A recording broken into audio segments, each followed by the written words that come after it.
મારું નામ ગુલાબભાઈ બી ફટવળ અને કપરાડા તાલુકાને અંદર કેતકી ગામ આવેલા.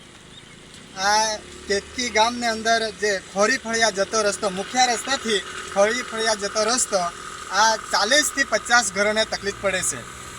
અને આ રસ્તો કઈ વર્ષોથી આજ સુધી બનેલો નથી. અને આ 40થી 50 ઘરો અને છોકરાને સ્કૂલ જવા માટે અને જે કામ ધંધા કરવા માટે જે મુસાફરી કરે એ લોકોને બહુ તકલીફ પડે.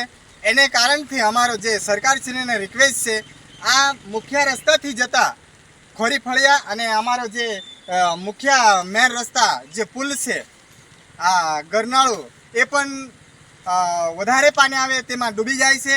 એ પણ કાસ્ટુનિયા જતા આપણે રસ્તા, એમાં અમારો 9 અને 10ના છોકરાને તકલીફ પડે. અને આ મુખ્ય રસ્તાથી જે પણ શિક્ષક આવે તેને પણ તકલીફ પડે છે.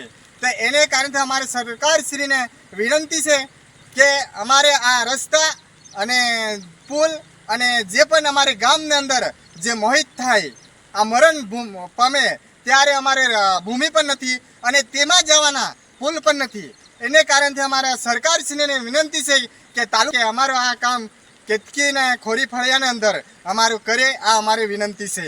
કપરાડા તાલુકાની અંદર કેતકી ગામ આવેલ, એમાં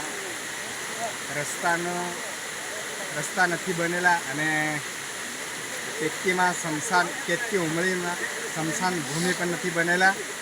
તો આ અમારે સરકારને રિક્વેસ્ટ છે કે આ જલ્દીથી અમારા રસ્તા અને સ્મશાન ભૂમિનું કામ કરે, આ અમારી રજૂઆત છે.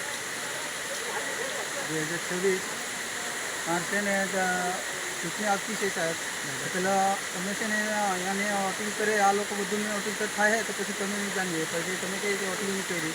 આ લોકો બધા વોટિંગ કરવાની મંજૂર છે, તો તમે લોકો જરાક રસ્તાને મંજૂર કરજો, પછી આ લોકો તૈયાર છે. પછી કંઈ આ લોકો કરે નહીં તો પછી નહીં કરવા દે.